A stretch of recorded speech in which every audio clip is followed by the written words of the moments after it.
Ndugu zangu wa Tanzania na watazamaji wote kwa ujumla, mahali popote mlipo, naomba niwasalimie hamjambo. Karibu katika mwendelezo wa matukio haswa katika taifa la Tanzania. Vile mnajua, Rais wa Tanzania Samia Suluhu Hassan aliweza kuondoka katika taifa hilo ili kuhudhuria mikutano miwili nje ya nchi ya Tanzania, na aliondoka siku ya Jumatatu. Sasa Emmanuel Nchimbi ambaye ni makamu wa rais baada ya Rais Samia Suluhu Hassan kuondoka Tanzania ameweza kutangaza hali ya hatari ambayo imeweza kuwashitua viongozi wa Tanzania na watazamaji mbalimbali ambao wanatazama vyombo vya habari, kulingana na kile ambacho aliweza kukisema yeye mwenyewe. Iwe ni viongozi, iwe ni Watanzania wa kawaida, wameweza kushituka bakubwa kufuatia tangazo ambalo aliweza kulitoa. Amesema hivi, kulingana na chapisho hilo la Nipashe, linasema ya kwamba serikali ni marufuku kuzungumzia Oktoba 29. Hayo ni matamshi ya Emmanuel Nchimbi ambaye ni naibu rais ama makamu wa rais katika taifa la Tanzania. Alitangaza yeye mwenyewe wakati aliweza kuhudhuria sherehe ya kuadhimisha siku ya sheria nchini Tanzania, na akasema ya kwamba kuanzia sasa ni marufuku kuzungumzia maafa ama kile ambacho kiliweza kushuhudiwa 29 Oktoba mwaka jana wakati wa uchaguzi. Nataka sasa tuzame kwa undani ili tuchanganue matamshi haya yanamaanisha nini moja kwa moja. Kabla nizame kwa undani, shukuru wote ambao mnatazama hii kanda mahali popote mlipo, mzidi kubarikiwa. Lakini kwa heshima na taadhima, unapoendelea kutazama hii kanda, tukabidhi like. Kuna alama ya kidole hapa chini mwa kanda, bonyeza hiyo alama ya kidole kama moja kutukabidhi like. Ikiwa hauja subscribe na kupembeleza usubscribe ikiwa unatufuatilia kwa mara ya kwanza. Kwa nini Emmanuel Nchimbi akaamua kuzungumza na kusema ya kwamba ni marufuku na sio vizuri kuendelea kuzungumzia maafa yaliyoshuhudiwa na maandamano nchini Tanzania baada ya Rais Samia Suluhu Hassan kuondoka katika taifa hilo? Point number 1, kilichosababisha yeye kuzungumza hivyo ni kuunda uhusiano wa kisiasa upya kati yake na Rais Samia Suluhu Hassan.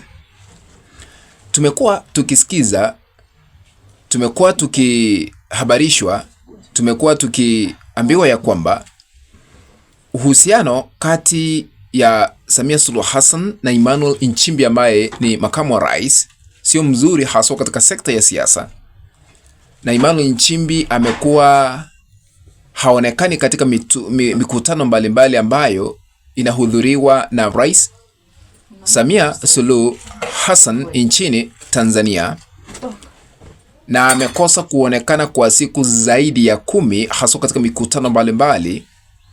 Lakini wakati Samia Suluhu Hassan aliondoka taifa hilo na akaelekea nje ya nchi, aliweza kutangaza kwamba ni marufuku kuzungumzia mambo yaliyoshuhudiwa nchini Tanzania.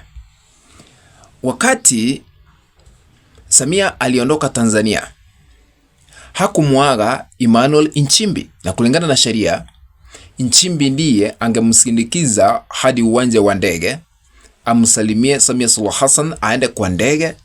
Nchimbi aachiwe mamlaka kwa sababu anastahili kushikilia mamlaka hadi wakati ule atakapokuja, kwa sababu yeye is second command when it comes to the constitution in Tanzania.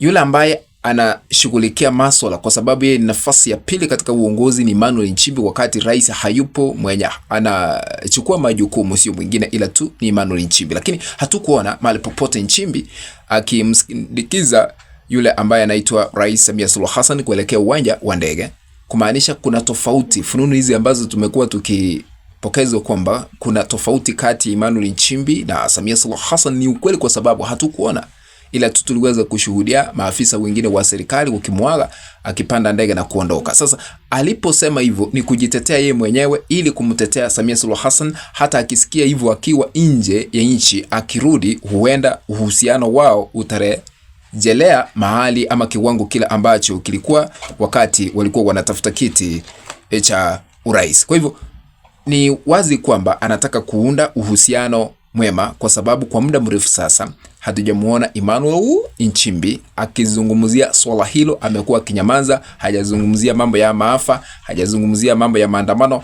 ila tu aliweza kukiri yeye mwenyewe, tuachane na mambo ya kuzungumzia maafa nchini Tanzania na tuachane masuala ya kuzungumza kuhusiana na maafa nchini Tanzania, ili kuunda picha nzuri kati yake na Samia Suluhu Hassan, ili akirejelea katika taifa la Tanzania watakuwa na uhusiano mwema.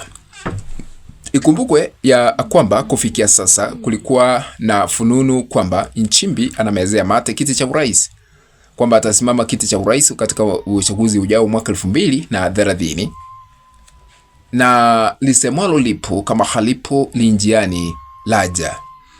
Huenda hili ndilo liliweza kuchangia viongozi hao wawili kutofautiana haswa katika siasa. Namba 2, kuna udini, kwa sababu Nchimbi ni Mkristo na Samia Suluhu Hassan ni Muislamu. Kuna tofauti za udini, na inasemekana ya kwamba yule ambaye alimleta Nchimbi sio mwingine ila tu ni aliyekuwa rais katika taifa la Tanzania, Jakaya Mrisho Kikwete.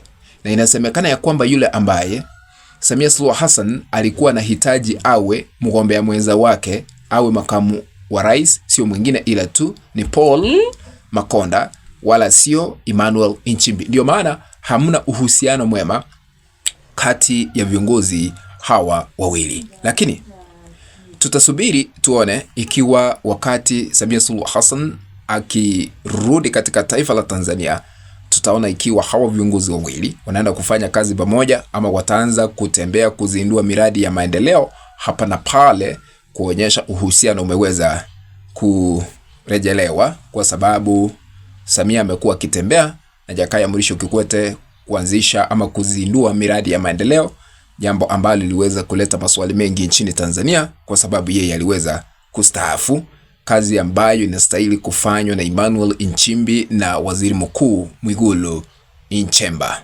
What do you think? Kufikia hapo, mpenzi mtazamaji, ndipo natia kikomo katika uchanganuzi wa masuala haya ya kisiasa nchini Tanzania. Tukutane katika kanda ambayo nitaitengeneza hapo baadaye. Lakini ikiwa hauja subscribe, na kuomba tukaweze kusubscribe kwa kitufe pale chini ambacho kimeandikwa subscribe, bonyeza hicho kitufe ili kubadilishwa na kuandikwa subscribed. Kando ya kengele, bonyeza kengele ili kupata kanda zote pindi tu tunapoziweka katika mtandao huu wa Mokenya TV. Sambaza hii kanda kwa grupu 1 au 2 3 katika mtandao wa WhatsApp na hata Facebook, ili tuendelee kujulisha wingi tena zaidi. Asanteni sana ladies and gentlemen, be blessed. Let's meet in the next video. Bye bye.